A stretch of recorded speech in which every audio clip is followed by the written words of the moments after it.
Assalamualaikum warahmatullahi wabarakatuh. Anak-anak yang dikasihi tingkatan 2 Pendidikan Islam bersama Ustaz Syafiq, insyaAllah kita akan membincangkan tentang 3 soalan yang mana yang telah kita buat latihan sebelum ni tetapi belum lagi kita tanda. Dan soalan yang pertama iaitu jelaskan 2 kepentingan ikhlas dalam kehidupan. Yang kedua, nyatakan 3 kepentingan bersuci, 3 markah. Dan yang ketiga iaitu soalan kebat. Adik anda sering merungut ketika disuruh ibu. Sebagai abang, bagaimanakah anda membantu adik anda untuk tidak bersikap begitu? 4 markah. Pada soalan yang pertama, kita tengok jelaskan 2 kepentingan ikhlas dalam kehidupan, 4 markah. Jadi kita akan bincang soalan ini dahulu, insya-Allah. Pertama sekali, Ustaz nak tanya, adakah soalan ini soalan kebat? Jawapannya tidak. Kenapa? Jom kita go through satu persatu. Kenapa dia bukan soalan kebat Sebelum kita nak tahu soalan ini kebat ataupun tidak, kita kena kenal apakah ciri-ciri soalan kebat. Soalan kebat iaitu ada 3 ciri. Yang pertama, ada stimulus. Yang kedua, tiada kuantiti jawapan. Yang ketiga, 4 markah. Kalau ada soalan yang ada 3 ciri ini, maka itu adalah kebat. Ustaz bagi contoh soalan kebat Kalau kita tengok kat sini, ni contoh soalan kebat. Contoh yang pertama, gambar majlis persandingan. Stimulus ni apa sebenarnya? Stimulus ini adalah apa-apa gambar, kata-kata, pernyataan, rajah ataupun keratan akhbar, apa-apa benda lah, tetapi dia bukan soalan dan dia berada di atas soalan. Kalau kita tengok di sinilah kan, dia berada di atas soalan kan. Dia bukanlah soalan ni yang ni, tetapi dia berada di atas soalan. Maka kalau bila berada macam tu, automatik yang ini adalah kebat. Kita tengok soalan kedua. Soalan kedua, ada satu pernyataan, kita jarang-jarang bersyukur terhadap rezeki yang berupa makanan sampai habis, sampailah kufur tu kan. Atas tu ada gambar makanan, kediaman, kenderaan, kereta pesona dan wang ringgit. Kalau kita tengok dekat sini, ini bukan soalan tetapi ini adalah stimulus. Ni stimulus. Soalan dia ada bawah ni. Dan gambar itu bukanlah soalan, maka itulah dipanggil sebagai stimulus. Yang kedua, ciri kebat iaitu tiada kuantiti jawapan. Kalau soalan contoh lah. Contoh dia kata kat sini, huraikan 2 pendapat anda bagaimana persandingan boleh menjadi haram. Itu soalan yang atas tu. Kalau lah pula bawah ni dia kata, bagaimanakah 2 cara contoh anda menghargai nikmat yang Allah Subhanahu Wa Taala kurniakan. Maka bila sebut sahaja dia minta 2, dia minta 3 dan sebagainya, maka automatik itu bukan kebat. Okey, anak-anak sekalian. Jadi bila dia tiada kuantiti jawapan, maka itu adalah ciri kebat yang kedua. Ciri kebat yang ketiga iaitu 4 markah ni. Ada saja 4 markah, maka itu adalah kebat. Kalau bawah daripada 4 markah, 3 markah, 2 markah, 1 markah, jangan fikir panjang, itu bukan kebat. Bila soalan kebat, kita kena jawab cara kebat. Kejap lagi kita bincang bagaimana cara nak jawab kebat. Untuk soalan yang pertama tadi, jelaskan 2 kepentingan ikhlas dalam kehidupan. Kau Ustaz nak tanya, kebat ataupun tidak? Yang pertama tadi ada stimulus. Stimulus ada ke tak? Stimulus tak ada. Atas dia tak ada apa-apa. Yang kedua, dia tidak minta kuantiti jawapan. Itu kebat. Tapi kalau dalam ni dia minta ke tak? Ya, betul dia minta. Ni nombor 2 ni kan. Jelaskan 2 kepentingan. Jadi bila dia minta 2, maka bukan kebat. Dan 4 markah. 4 markah kan? Tetapi 2 dia ni tak ada. 1 saja ada. Maka itu adalah bukan kebat. Kebat ni dia kena ada 3 ciri-ciri kebat tadi, Dan seterusnya. Cara nak jawab soalan macam ni, kita kena tengok pada markah dia. Cuba anak-anak sekalian tengok. Dia minta 2 tetapi dia 4 markah. Maksudnya apa? 1 jawapan bersamaan dengan 2 markah. Dia nak 2 kan? Maka jawapan kedua 2 markah. Bila kita gabung, maka akan jadi 4 markah. Kan sama? Maka kalau 1 jawapan 2 markah, cara nak jawab dia pun bukan boleh pendek-pendek, dia kena panjang.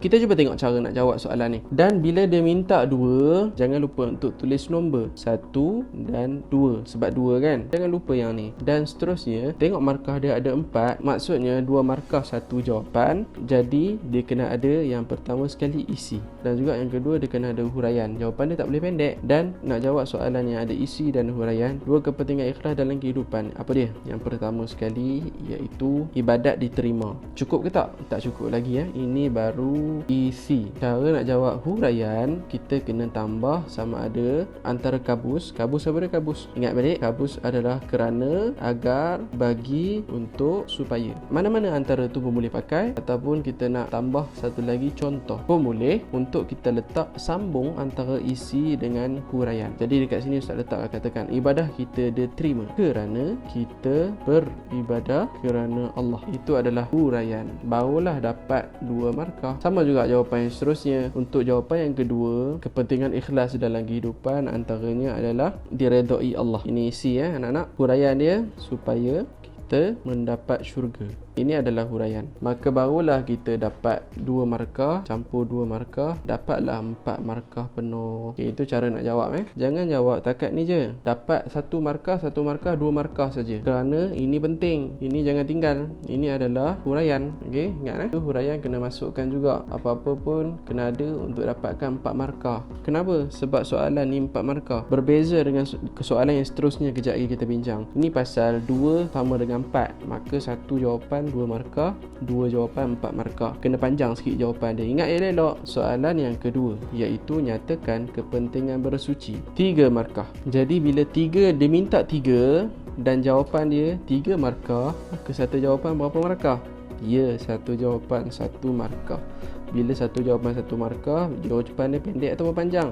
Jawapan dia boleh untuk kita jawab pendek tanpa huraian. Okey, tanpa huraian. Jangan pendek sangat, tetapi ada juga panjang tetapi tak payah huraian. Jadi bila dia minta 3, jangan lupa Ustaz cakap tadi, bila minta 3 tulis nombor 1, 2, 3.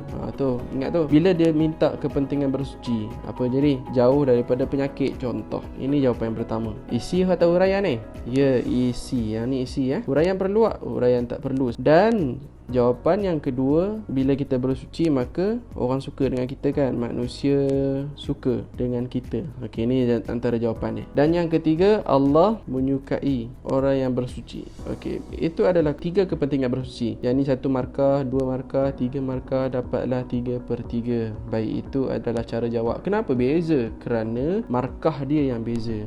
Ingat tu, bila markah beza, cara jawab pun mesti beza. Markah ni 2 sama dengan 4, maka dia kena panjang. Yang ni markah bawah ni pula 3 sama dengan 3, maka jawapan dia agak pendek. Itu cara nak menjawab bagi soalan. Kita kena tengok dia punya markah. Okay? Dan bila soalan dah settle, untuk soalan 4 dan 7 ni, kita masuk soalan terakhir, iaitu soalan kebat. Sebelum tu saya nak tanyalah ciri kebat yang tadi. Ustaz ulang semula ciri kebat. Kita tengok dekat sini, stimulus ada ke tak? Stimulus ada. Adik anda sering merungut ketika disuruh ibu, itu stimulus.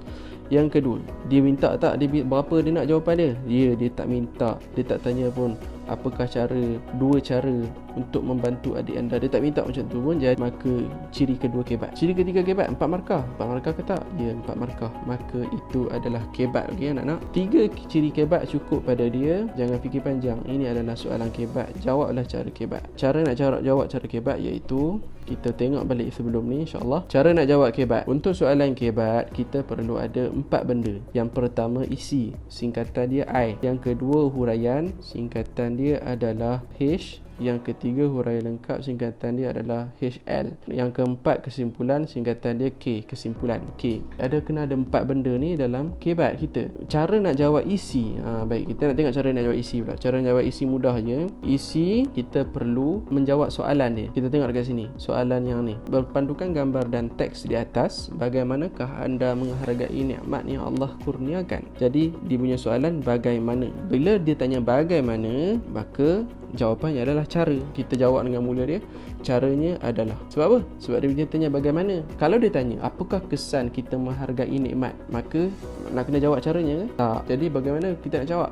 Bila dia tanya apakah kesan menghargai nikmat, cara jawabnya adalah kesannya ialah, gitu kan. Jadi kita kena sesuaikan dengan soalan dia. Jadi bila soalan dia isi adalah menjawab soalan. Contoh kalau soalan yang ni, maka kita nak kena menjawab dengan caranya adalah, macam mana kita nak hargai nikmat yang Allah kurniakan? Kena bersyukur lah kan. Caranya adalah, lepas daripada adalah, itu adalah isi, dengan bersyukur.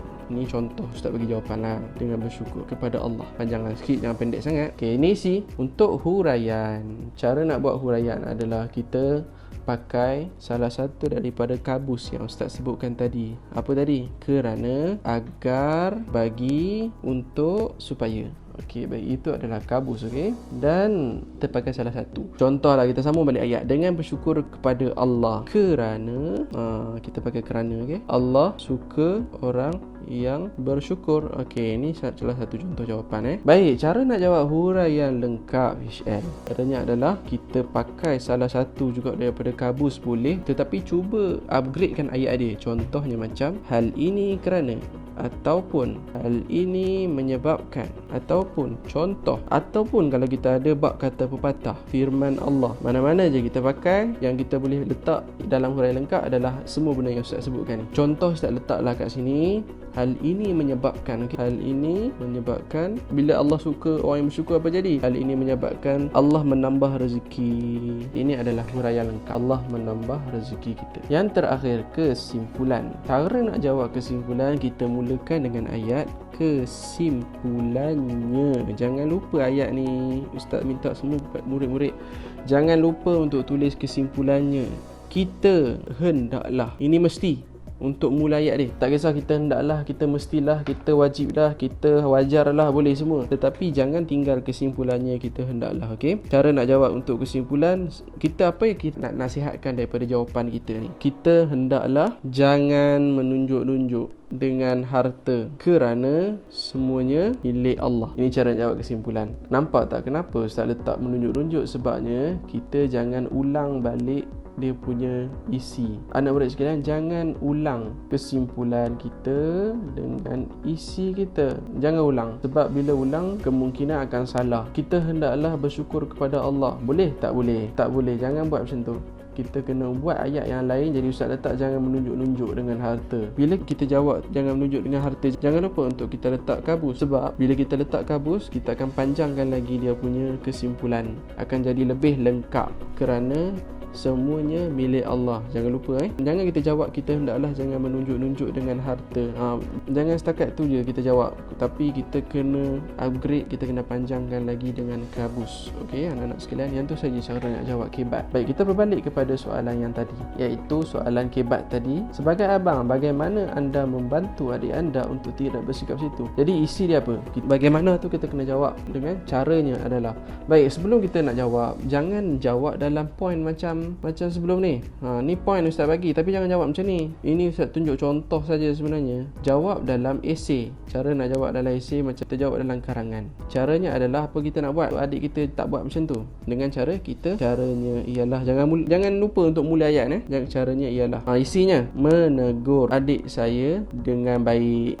Ni adalah isi. Selepas tu huraian, kita tambah salah satu daripada kabus, iaitu ini supaya dia tidak terasa dengan teguran. Ni huraian lengkap. Hal ini menyebabkan adik saya mengubah sikap itu. Last sekali apa? Kesimpulan.